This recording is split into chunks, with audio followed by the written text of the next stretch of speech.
जय हिंद। Welcome to today exam classes. दोस्तों जी हाँ दोस्तों, आज के इस वीडियो में हम इंडिया जीके से संबंधित कुछ मोस्ट इम्पोर्टेंट क्वेश्चन करने जा रहे हैं जो आपके कंपटीशन लेवल एग्ज़ाम में बार बार रिपीट होने वाले क्वेश्चन हैं। दोस्तों अगर आप भी दोस्तों LDC forest guard second grade teacher exam भर्ती परीक्षा 2022 की तैयारी कर रहे हैं तो इस वीडियो को लास्ट तक ज़रूर देखिएगा तथा हमारे साथ कंटिन्यूटी बनाकर रखिएगा दोस्तों, क्योंकि इसमें गत वर्षों में पिछले साल में पूछे गए मोस्ट इम्पोर्टेंट क्वेश्चन तथा बार बार रिपीट होने वाले इंडिया जीके से संबंधित क्वेश्चन आंसर करने वाले हैं दोस्तों। तो चलिएगा, आज आपके सामने पहला क्वेश्चन इंडिया जीके से संबंधित। पहला क्वेश्चन आपके सामने, महात्मा गांधी ने कांग्रेस के केवल एक अधिवेशन की अध्यक्षता की थी, वह अधिवेशन किस स्थान पर आयोजित किया गया था? तो इसका सही आंसर हो जाएगा option number A is correct. Mahatma Gandhi ji ने कांग्रेस के बेलगाम अधिवेशन की अध्यक्षता की थी। यह अधिवेशन है जो वर्ष 1924 में कर्नाटक के बेलगाम में आयोजित किया गया था। कब किया गया था? वर्ष 1924 में। कौन से? बेलगाम में किया गया था। कहाँ पर? बेलगाम कर्नाटक में किया गया था। किसके द्वारा? गांधी जी की अध्यक्षता के द्वारा किया गया था। अगला क्वेश्चन, भारत में लैंड होल्डर सोसाइटी की स्थापना किस वर्ष की गई थी? तो इसका सही आंसर हो जाएगा option number C is correct है। भारत में लैंड होल्डर सोसाइटी की स्थापना है वो सन 1838 में की गई थी। 1838 में कलकत्ता में लैंड होल्डर सोसाइटी की स्थापना की गई थी। इसका उद्देश्य था भूस्वामियों द्वारा अपनी ज़मीन रक्षा करना व सरकार के प्रयासों को कानूनी माध्यम से विफल करना था। इसकी स्थापना कहाँ की गई थी? 1838 में कलकत्ता में की गई थी। अगला क्वेश्चन आपके सामने, पेरिस इंडियन सोसाइटी किस स्थापना निम्नलिखित में से किसने की थी? तो इसका सही आंसर हो जाएगा option number B is correct है। पेरिस इंडियन सोसाइटी की स्थापना है वो निम्न में से बीकाजी कामा ने की थी। पेरिस इंडियन सोसाइटी एक राष्ट्रवादी क्रांतिकारी संगठन था। इसकी स्थापना बीकाजी कामा ने 1905 में फ्रांस के शहर पेरिस में की थी। किसने की थी? बीकाजी कामा ने। कब की थी? 1905 में। और कहाँ पर की थी? फ्रांस के एक शहर है पेरिस में की थी। किसने की थी? बीकाजी कामा ने। नेक्स्ट क्वेश्चन आप सामने, भारत में राष्ट्रवाद का पिता किसे माना जाता है? तो इसका सही आंसर हो जाएगा option number A is correct. Bharat का राष्ट्रवाद का पिता है वो राजा राम मोहन राय को माना जाता है। राजा राम मोहन राय का जन्म है वो 22 मई 1972 को बंगाल के प्रेसिडेंसी में हुआ था। वे प्रसिद्ध समाज सुधारक थे जिन्होंने समाज में विद्यमान कुरीतियों को समाप्त किया था, जिसमें सती प्रथा का महत्वपूर्ण विरोध का कार्य किया था। किसने किया था? राजा राम मोहन राय को। इसलिए इन्हें भारत में राष्ट्रवाद का पिता के नाम से जाना जाता है या माना जाता है। किसे? राजा राम मोहन रॉय को। अगला क्वेश्चन आप सामने, भारत छोड़ो आंदोलन का तात्कालिक कारण क्या था? तो इसका सही आंसर हो जाएगा option number B is correct. Bharat छोड़ो आंदोलन का तात्कालिक कारण था क्रिप्स मिशन की असफलता के कारण भारत छोड़ो आंदोलन लागू हुआ या भारत छोड़ो आंदोलन करना पड़ा।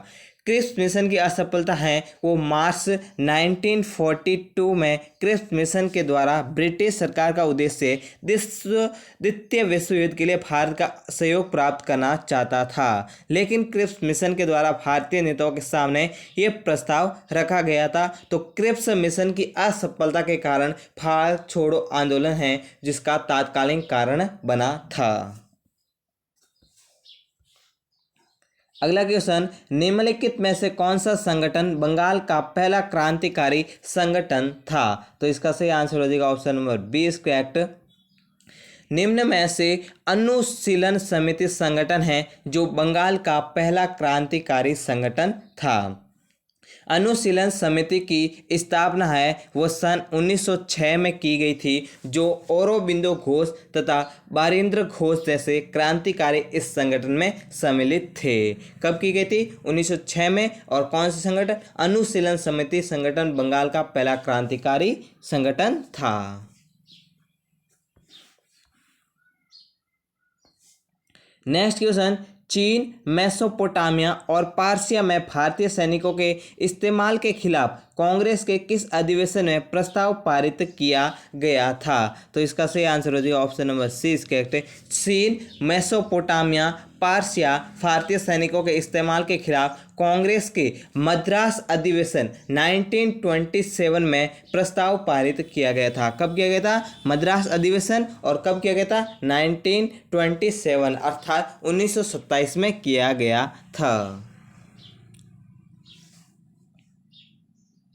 अगला क्वेश्चन, अमरावती जलाशय भारत के किस राष्ट्रीय उद्यान में स्थित हैं? तो इसका सही आंसर हो जाएगा option A is correct. Amravati जलाशय भारत के इंदिरा गांधी वन्य जीव अभ्यारण्य राष्ट्रीय उद्यान में स्थित हैं। अमरावती जलाशय है वो तमिलनाडु के इंदिरा गांधी वन्य जीव अभ्यारण्य में स्थित हैं। इंदिरा गांधी वन्य जीव अभ्यारण्य का नाम बदलकर अब अन्नामलाई टाइगर रिजर्व रखा गया है। क्या नाम रखा गया, ध्यान रखिएगा, अन्नामलाई टाइगर रिजर्व रखा गया है। अगला क्वेश्चन, सिंधु नदी किस पर्वत श्रेणी से निकलती है? तो इसका सही आंसर हो जाएगा option number C is correct. Sindhu नदी है वो कैलाश श्रेणी की उत्तरी ढलान से निकलती है। सिंधु नदी कैलाश श्रेणी की उत्तरी ढलान में मानसरोवर झील के निकट उत्पन्न होती है। ये तिब्बत से होते हुए भारत में एंटर करती है तथा तत्पश्चात पाकिस्तान में चली जाती है। कौन सी नदी? सिंधु नदी। अगला क्वेश्चन आपके सामने, सिल्वी कल्चर का संबंध किस से है? तो इसका सही आंसर हो जाएगा option number C is correct. Silviculture का संबंध है वो वन विकास से हैं। सिल्वी कल्चर को हिंदी में वनवर्धन कहा जाता है। वनों को लगाने, उनके विकास, संरचना, स्वास्थ्य एवं गुणवत्ता के नियंत्रण का व्यवहार ही सिल्वी कल्चर कहलाता है। तो इसका ऑप्शन राइट होगा सी इज करेक्ट। सिल्वी कल्चर है वो वन विकास से संबंधित हैं। अगला क्वेश्चन, चंबल नदी निम्नलिखित में से किस राज्य में नहीं बहती है? तो इसका सही आंसर हो जाएगा option number D is correct. Chambal नदी है वो निम्न में से गुजरात राज्य में नहीं बहती है। चंबल नदी यमुना की सहायक नदी है। चंबल नदी मध्य प्रदेश, राजस्थान के बहने के बाद उत्तर प्रदेश में यमुना में मिल जाती हैं। नेक्स्ट क्वेश्चन, भारत का सबसे लंबा राष्ट्रीय राजमार्ग कौन सा है? तो इसका सही आंसर हो जाएगा ऑप्शन नंबर 20 करेक्ट है। भारत का सबसे लंबा राष्ट्रीय राजमार्ग है वो NH7 सबसे लंबा राष्ट्रीय राजमार्ग है। राष्ट्रीय राजमार्ग 7 का नाम अब बदलकर राष्ट्रीय राजमार्ग 44 रखा गया है। कंफ्यूज मत होना दोस्तों, NS अब इसका सबसे लंबा राष्ट्रीय राजमार्ग NS44 है, क्योंकि NS7 का नाम बदलकर अब NS44 रखा गया है। ये राजमार्ग जम्मू कश्मीर के श्रीनगर से शुरू होकर दक्षिण भारत के कन्याकुमारी तक जाता है। इसकी टोटल कुल लंबाई है वो 3745 किलोमीटर है। कितनी है? 3745 किलोमीटर हैं। नेक्स्ट क्वेश्चन आपके सामने, भारत में एकमात्र मठ मेला ज्वालामुखी किस स्थान पर स्थित है? तो इसका सही आंसर हो जाएगा option number A is correct है। भारत में एकमात्र मठ मेला ज्वालामुखी है वो बाराटांग द्वीप स्थान पर स्थित हैं। भारत में एकमात्र मठ मेला ज्वालामुखी अंडमान निकोबार द्वीप समूह के बाराटांग द्वीप में स्थित हैं। इसे स्थानीय भाषा में झलकी भी कहा जाता है। किसे? बाराटांग द्वीप को स्थानीय भाषा में झलकी कहा जाता है। अगला क्वेश्चन आपके सामने, भारत का सबसे बड़ा कॉफी उत्पादक राज्य कौन सा है? तो इसका सही आंसर हो जाएगा option number C is correct है। भारत का सबसे बड़ा कॉफी उत्पादक राज्य है वो कर्नाटक राज्य है। कर्नाटक राज्य भारत का सबसे बड़ा कॉफी उत्पादक राज्य है। इसके बाद केरल और तमिलनाडु सर्वाधिक कॉफी उत्पादित किया जाता है। सबसे पहले कर्नाटक, फिर केरल और फिर तमिलनाडु, 3 राज्य हैं जो भारत के सबसे बड़े कॉफी उत्पादक राज्य हैं। नेक्स्ट क्वेश्चन, निम्नलिखित में से कौन सी नदी राजस्थान से उत्पन्न होकर गुजरात में विलुप्त हो जाती है? तो इसका सही आंसर हो जाएगा option A is correct. Luni नदी है जो राजस्थान से उत्पन्न होकर गुजरात में विलुप्त हो जाती है, जो गुजरात की अरावली श्रृंखला से अजमेर के निकट पुष्कर से निकलती हुई जाती हैं, फिर गुजरात के कच्छ के रण में ये नदी विलुप्त हो जाती है। ये नदी है कौन सी? लूनी नदी है, जो 530 किलोमीटर तक बहने के बाद गुजरात के कच्छ रण क्षेत्र में जाने के बाद विलुप्त हो जाती है। टोटल कितनी लंबी दूरी तय करती है? 530 किलोमीटर तक बहती है, फिर ये गुजरात के कच्छ के रण में जाकर विलुप्त हो जाती हैं। अगला क्वेश्चन, बालसाड सत्याग्रह 1923-1924 ईस्वी का नेतृत्व किसने किया था? तो इसका सही आंसर हो जाएगा ऑप्शन नंबर सी, इसका करेक्ट है।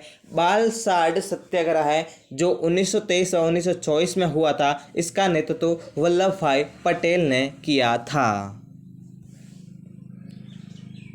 नेक्स्ट क्वेश्चन, मोहनजोदड़ो के टीले को खोजने का श्रेय किसे दिया जाता है? तो इसका सही आंसर हो जाएगा ऑप्शन नंबर ए, इसका करेक्ट है। मोहनजोदड़ो के टीले को खोजने का श्रेय वो राखाल दास बनर्जी को श्रेय दिया जाता है। अगला क्वेश्चन आपके सामने, हड़प्पा सभ्यता में विशाल स्नानागार साक्ष्य कहाँ से प्राप्त हुए हैं? तो इसका सही आंसर हो जाएगा ऑप्शन नंबर बी, इसका करेक्ट है। हड़प्पा सभ्यता में विशाल स्नानागार का साक्ष्य हैं वो मोहनजोदड़ो से प्राप्त हुए हैं। अगला क्वेश्चन, सिंधु घाटी सभ्यता में गोदीवाड़ा का साक्ष्य कहाँ से प्राप्त हुआ है? तो इसका सही आंसर हो जाएगा ऑप्शन नंबर बी, इसका करेक्ट है। सिंधु घाटी सभ्यता में गोदीवाड़ा का साक्ष्य है वो लोथल से प्राप्त हुआ है। अगला question, Prince of Wales Bharat कब आए थे? तो इसका सही आंसर हो जाएगा ऑप्शन नंबर ए, इसका करेक्ट है।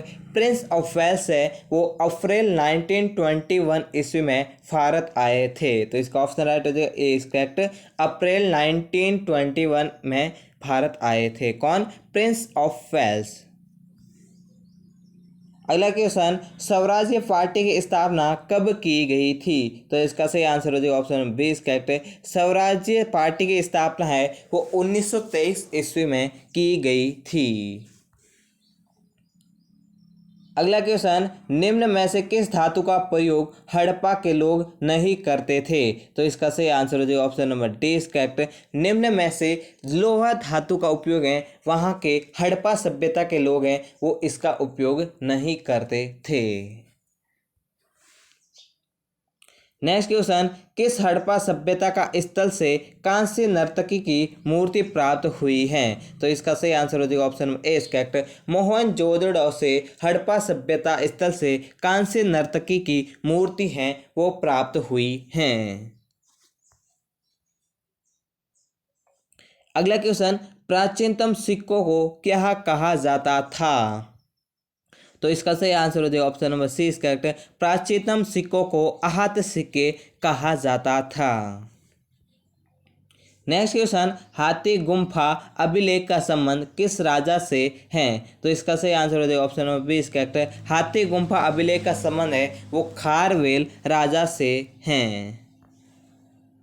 नेक्स्ट क्वेश्चन, राष्ट्रीय केमिकल प्रयोगशाला किस स्थान पर स्थित हैं? तो इसका सही आंसर हो जाएगा ऑप्शन नंबर सी, इसका करेक्ट है। राष्ट्रीय केमिकल प्रयोगशाला है वो पुणे में स्थित हैं। इसकी स्थापना 1950 में की गई थी। ये लेबोरेटरी CSIR के अंतर्गत कार्य करती हैं। इसकी स्थापना कब की थी? 1950 में इसकी स्थापना की गई थी। नेक्स्ट क्वेश्चन, निषिद्ध जनजाति उत्तर पूर्वी भारत के किस राज्य में निवास करती हैं? तो इसका सही आंसर हो जाएगा ऑप्शन बी, इसका करेक्ट है। निषिद्ध जनजाति है वो उत्तर पूर्वी भारत के अरुणाचल प्रदेश राज्य में निवास करती हैं। नेक्स्ट क्वेश्चन आपके सामने, देश के किस केंद्र शासित प्रदेश का क्षेत्रफल सबसे अधिक है? तो इसका सही आंसर हो जाएगा ऑप्शन नंबर 20, करेक्ट है। देश के अंडमान व निकोबार द्वीप समूह केंद्र शासित प्रदेश का क्षेत्रफल है वो सबसे अधिक है। इस द्वीप समूह का कुल क्षेत्रफल 8,250 वर्ग किलोमीटर है। कितना है? 8,250 वर्ग किलोमीटर है। किसका? अंडमान निकोबार द्वीप समूह का क्षेत्रफल। अगला क्वेश्चन, निम्नलिखित में से किस धातु के उत्पादन में भारत विश्व में पहले स्थान पर है? तो इसका सही आंसर हो जाएगा ऑप्शन नंबर डी, इसका करेक्ट है।